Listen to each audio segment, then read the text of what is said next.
Picture this, because someone close to you is living this exact moment right now. Your parents just paid off their house, 30 years of payments, gone. Champagne pops, tears, a Facebook post about finally owning our home outright.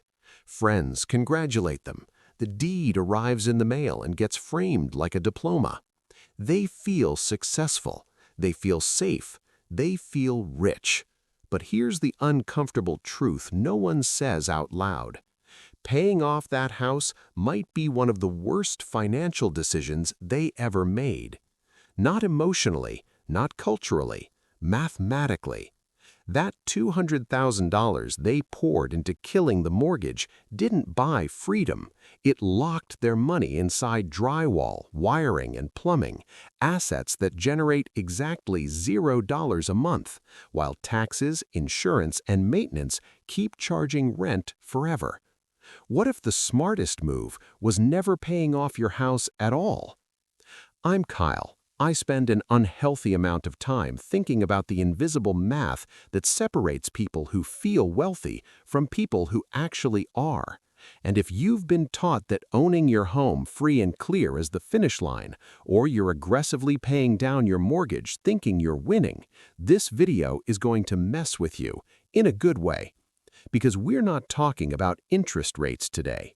We're dissecting a cultural sacred cow that has quietly weakened more middle-class families than any market crash ever could. Here's the story we've all been sold. Work hard, save, buy a house, pay it off over 30 years, then one day, no mortgage payment. You've made it. It sounds right. It feels responsible. Your grandparents believed it. Your parents believed it. And if you're honest, part of you still does. But finance doesn't care about feelings. It cares about opportunity cost, the value of what you gave up by choosing one path over another. And when it comes to paying off a house early, that cost can be massive. Let me tell you about someone I know. I'll call him Kyle too. He's 47, married, 2 kids, tech support job making $75K. His wife works part-time, another $42K. Solid household income, comfortable on paper. 5 years ago, Kyle had about $180,000 invested across retirement accounts and a brokerage. He also had roughly the same amount left on his mortgage, around $185,000 at 3.5%. One night at the kitchen table, he thought, why keep paying interest when I can just be done? So he liquidated almost everything and paid off the house. Mortgage papers burned, friends cheered, photos were taken. It felt like victory. Fast forward to today. Kyle is quietly terrified. His company just announced layoffs. His wife's hours were cut. They have $14,000 in savings. That's it. Their entire net worth sits inside a house worth maybe $420K, and they can't touch a dollar of it without selling or borrowing against it. Kyle traded liquidity for peace of mind, and peace of mind turned into a trap. Now, let's do the math he didn't. From 2019 to 2024, the S&P 500 returned roughly 78% total. If Kyle had left that $180,000 invested in a basic index fund, it would be worth around $320,000 today. That's about $140,000 in growth. But he saved interest, people say. Sure, at 3.5% over 5 years, he avoided roughly $28,000 in interest payments.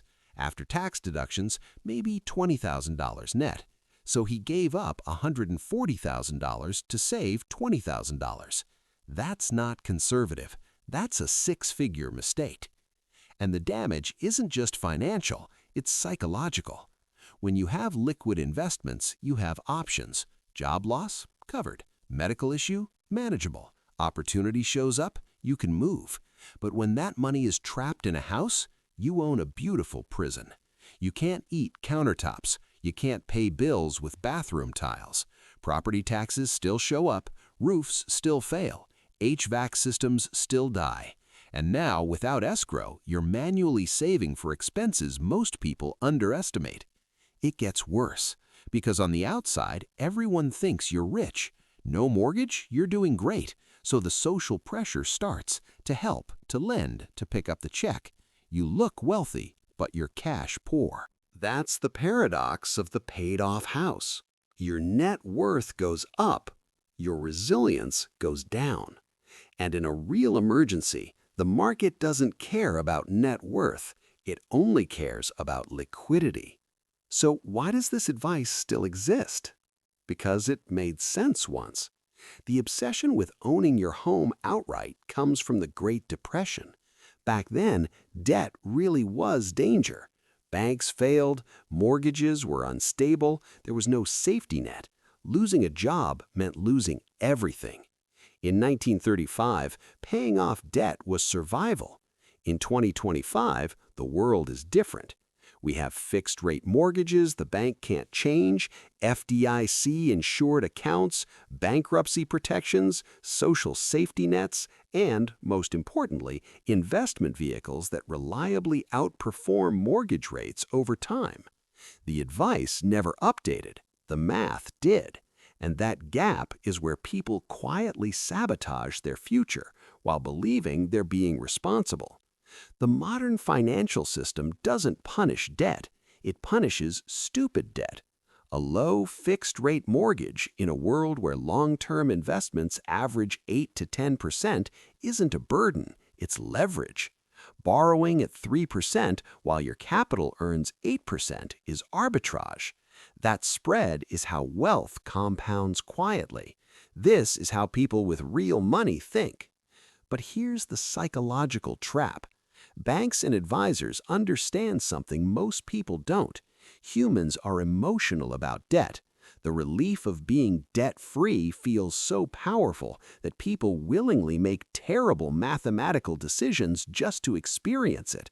And here's the irony no one tells you. When you pay off your mortgage, you're not debt-free. You still owe property taxes every year, you still owe insurance, you still owe maintenance. The only thing you eliminated was the cheapest, lowest interest, most flexible debt you'll ever have. You paid off the good debt and kept every bad obligation. Now let's talk about the quiet costs of a paid-off house, the ones that don't show up in motivational speeches. First, inflation. If your home is worth $400,000 and inflation runs at 3%, your house needs to gain $12,000 a year just to tread water. But appreciation doesn't pay bills. You can't eat it. You can't withdraw it monthly. It only matters if you sell, which you won't because you live there. Meanwhile, your living expenses inflate every year, and if you drained your investments to kill the mortgage, you've removed the one tool designed to keep up with inflation. Second, maintenance. When you have a mortgage, you're forced to keep liquidity. Once it's gone, discipline often disappears. People feel rich, they spend more freely. Then reality hits. Roof replacement, foundation issues, HVAC failure.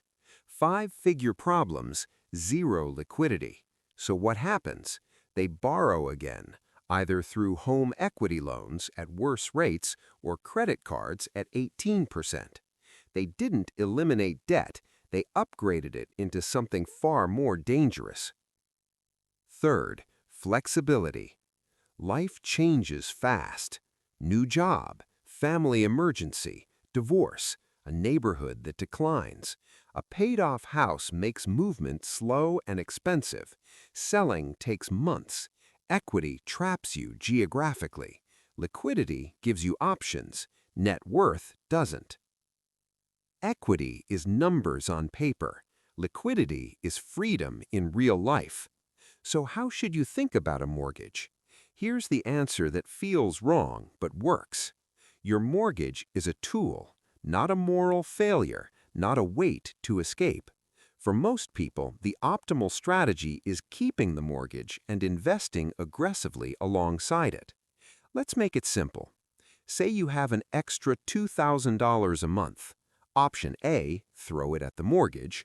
Option B, invest it.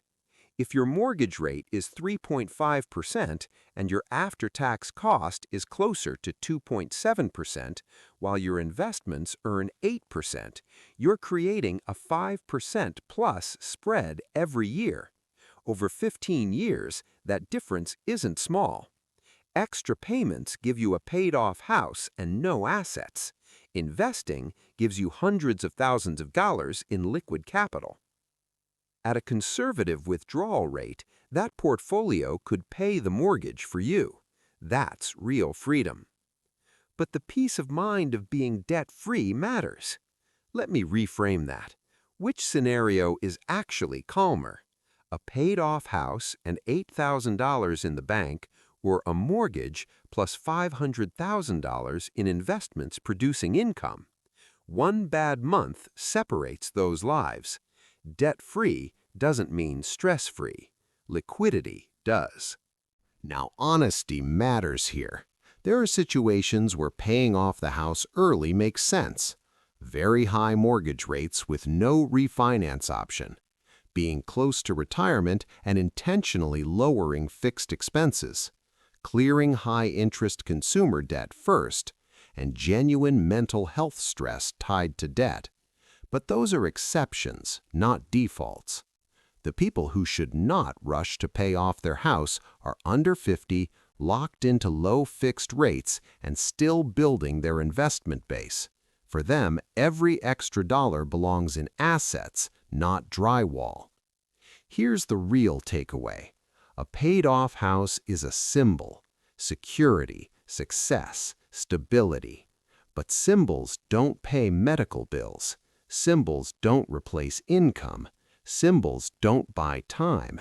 Assets that produce cash do. Don't confuse net worth with freedom. You can be worth $1 million and still be one emergency away from panic. Or you can have far less on paper and far more control over your life. Your house is shelter. It's not your retirement plan. It's not your emergency fund. It's not your legacy. Kyle thought he won when he burned his mortgage papers. What he really did was trade flexibility for ego and pay 6 figures for the illusion of safety. Don't optimize for symbolism. Optimize for freedom. Build the machine first. You can always pay off the house later. The math doesn't care how this makes you feel. It just keeps working. If this changed how you see your mortgage, share it with someone about to make a huge extra payment. And I'll see you in the next one. If you stayed until the end, you're clearly serious about improving your finances. Subscribe and help us reach 100K. And before you go, watch this next video. It could be exactly what you need for your financial journey.